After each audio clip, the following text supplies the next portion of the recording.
driving has on the environment. An example question, for instance, which three of the following does the law require you to keep in good condition?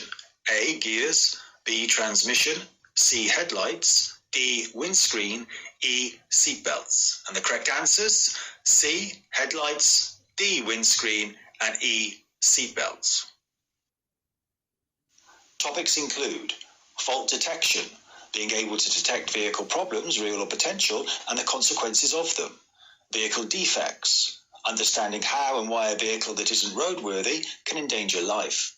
Emissions, understanding the regulations that govern vehicle emissions. Noise, preventing excessive noise. Safety equipment, knowing how to use any safety equipment a road vehicle may have. Common themes. The environment. Many questions concern the effects cars have on the environment. These effects are essentially considered to be negative.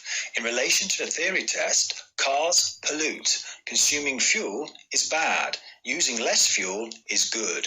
So remember this when answering the questions. For example, motor vehicles can harm the environment. This has resulted in A. Air pollution, B. Damage to buildings, C. Less risk to health, D. Improved public transport, E. Less use of electrical vehicles, F. Using up natural resources. The correct answers are A.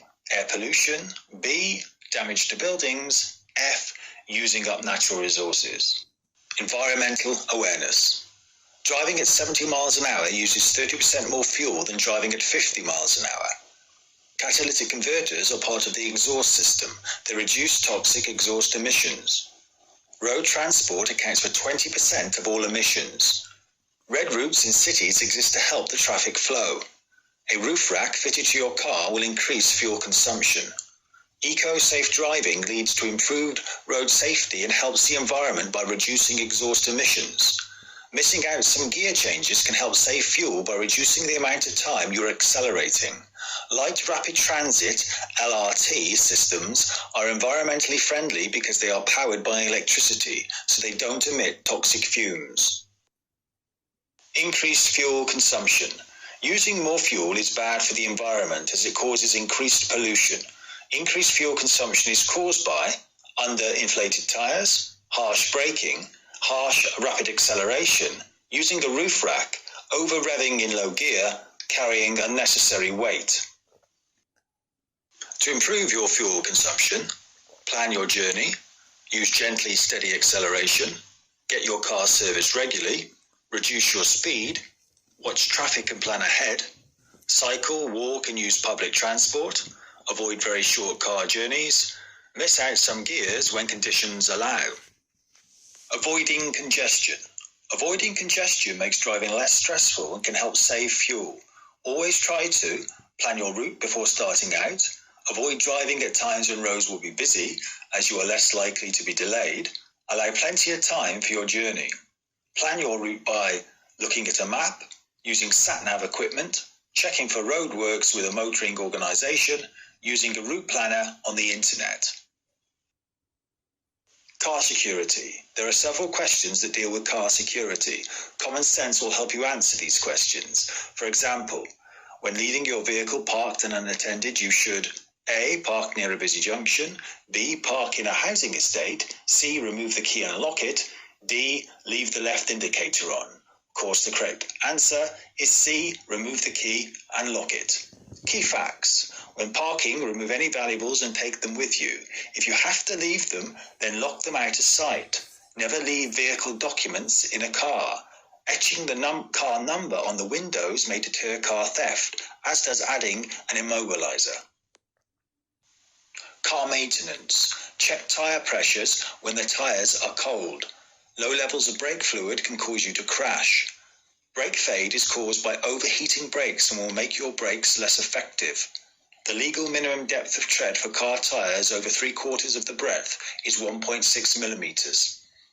The law requires you to keep headlights, windscreens and seatbelts in a good condition. Too much oil in the engine can cause leaks. Dry steering whilst the car is stationary, can cause damage to the tyres and steering. Unbalanced wheels on a car can cause the steering to vibrate. The fluid used to top up a car battery is distilled water. The level you need to fill it to is just above the cell plates. Uneven or excessive tyre wear can cause faults in the braking system, wheel alignment, and the suspension. Seatbelts and safety devices. It is the responsibility of the driver to make sure anyone under the age of 14 who is a passenger in the car wears an appropriate seatbelt.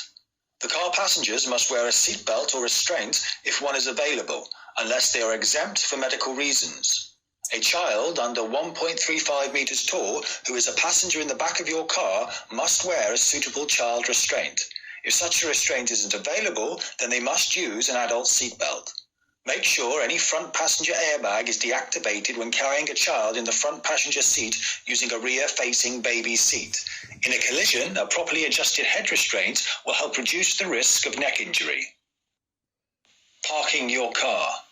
When parking your car at night on a road with a speed limit of 40 miles an hour or above, you should leave the parking lights on. Don't park on front of a property entrance, at or near a bus stop, on the zigzag lines at a pedestrian crossing, at a drop curb, as this is the place for wheelchair or mobility scooters users to get onto the road or pavement, near the brow of a hill with a limited view of the road ahead makes it difficult to see whether it's safe to pass the obstruction. Other facts to know. You must not sound your horn between 11:30 p.m. and 7 a.m. in a built-up area. Before a long journey, check the engine's oil levels. Red routes have been introduced in major cities to help the traffic flow.